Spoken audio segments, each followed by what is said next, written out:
பேர் சொல்லுவாங்க, நீ நல்ல பொண்ணுதா, ஆனா நடைமுறைக்கு ஒத்து வராததெல்லாம் நீ பேசிட்டு இருக்க, நீ நல்ல ஒரு மனநல மருத்துவரை பாருன்னு நிறைய பேர் சொல்லி மனசு நோகடிச்சிருக்காங்க. சரிதான் போ, ஆனா ஒண்ணு ஆகாட்டி ரெண்டுன்ட்டு கடந்து வந்து இந்த கையில் இப்போ குட்டி போலியோ சொட்டு மருந்து போடுறதுக்கு வருவாங்க. உங்க பையனுக்கும் உங்க பிள்ளைக்கும் போடுறேன்னு எங்க அப்பா காட்டுக்குள்ள தண்ணி கட்டிட்டு இருப்பாரு. உங்களுக்கு ஒரு வேலை இல்லையா, வந்து மம்முட்டிலேயே ஓட்டுருவேன் பாரு, ஓடிய போயிடுவாங்க, வரவே மாட்டாங்க. ஆரம்பத்துல என் கணவர் வந்து வீட்டுல குழந்தை பெற்றுக்கிறேன்னு சொல்லி தான் கல்யாணம் பண்ணேன். சில சேட்டைகள் பண்ணி சரி பண்ணி சிறப்பான பிள்ளை பேர் அனுபவித்த சகோதரி நம்மோட இப்ப நம்ம அனுபவத்தை பகிர்ந்துப்பாங்க.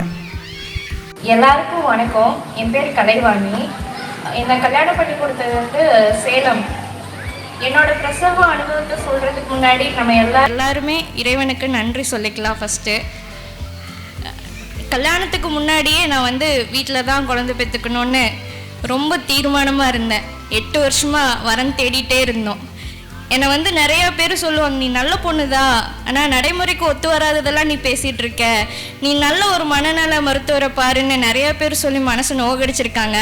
சரிதான் போ, ஆனால் ஒன்று ஆகாட்டி ரெண்டுன்ட்டு கடந்து வந்து இந்த கையில் இப்போ குட்டி நம்மக்கிட்ட இருக்காங்க.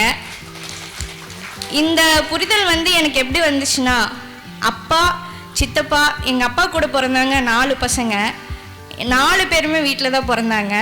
நான் ஆத்தா கூடவே வளர்ந்ததுனால ஆத்தா வந்து சொல்லுவாங்க, இந்த காலத்தில் ஒன்றை பெற்றுக்கிறதுக்கே ஐயோ அம்மானு முக்குறாங்க, நாங்கள்லாம் பொழுதுக்கும் பருத்தி மாறு பிடுங்கிட்டு பொழுதோட இவங்கெல்லாம் உங்கள் அப்பாங்க சித்தப்பனுங்கெல்லாம் பொத்து பொத்துன்னு விழுந்துருவாங்க அப்படின்னு எங்கள் ஆத்தா சொல்லும்.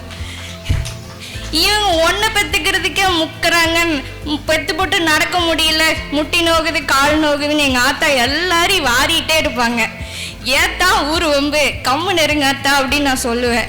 அப்புறம் நானும் எங்கள் அண்ணனுமே வீட்டில் தான் பிறந்தோம். எங்களுக்கு தடுப்பூசியெல்லாம் போடவே இல்லை. போலியோ சொட்டு மருந்து போடுறதுக்கு வருவாங்க.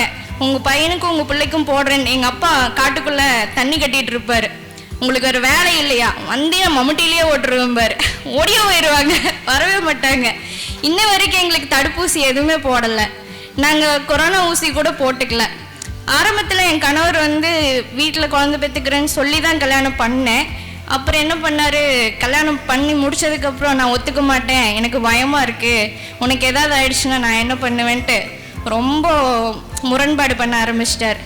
அதெல்லாம் கடந்து வந்து எனக்கு வந்து அகிலா அம்மாவை பற்றி ஃபஸ்ட்டே கொஞ்சம் தெரியும். அவங்க தான் ஏதாவது என்ன பண்ணுறதுன்னு தெரியலன்னு அவங்கள கேட்கும்போது இந்த குழு மூலிமா நான் பயணித்தேன். அப்போ இந்த குழுவிலேருந்து எனக்கு நிறையா பேர் அவங்களோட வீட்டு பிரசவ அனுபவத்தை சொன்னது மூலமாக எனக்கு ஒரு தைரியம் வந்துருச்சு. அதுக்கப்புறம் அவரும் அந்த குழுவில் இணைச்சி விட்டாங்க. அப்புறம் அவர் அந்த மெசேஜஸ் எல்லாம் பார்க்க அவரும் கொஞ்சம் மனசு மாறிட்டார். கடைசியில் ஃபுல்லாக சப்போர்ட் பண்ணார். பாப்பா பிறக்கும்போது அவர் தான் பக்கத்தில் இருந்து, பாப்பா வெளியே வரும்போது அவர் கையால் தான் வாங்கினார். அவர் அந்தளவுக்கு வந்து கடவுள் வந்து எங்களுக்கு வழி வகுத்து கொடுத்தாருன்னு சொல்லலாம். அவ்வளோ ஒரு சந்தோஷமாக இருந்துச்சு. 5வது மாதம் பாப்பா வயிற்றில் இருக்கும்போது அப்பயும் அவர் முரண்பாடு பண்ணிகிட்டே தான் இருந்தார். ஒரே ஒரு ஸ்கேன் பண்ணி வேணா நீங்கள் போய் எடுத்துக்கோங்க, என்னை கூப்பிடாதீங்க, நான் சிவனேன்னு இருக்கிறேன், நான் ஆளை விட்டுருங்க அப்படின்னு. அதுக்கப்புறம் அவர் பேசவே இல்லை. சரி நீ என்ன சொன்னாலும் கேட்க போகிறதில்ல, நீ பிடிச்ச முயலுக்கு 3 காலுதா அப்படின்னு சொல்லிட்டு விட்டுட்டாரு.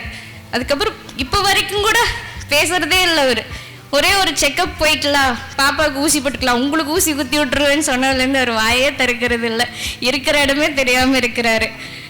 அப்புறம் எனக்கு மார்ச் 27ஆம் தேதி விடிய கால நேரம் 3:45 இருக்கும். அப்போ தான் பனிக்கூட உடையுது.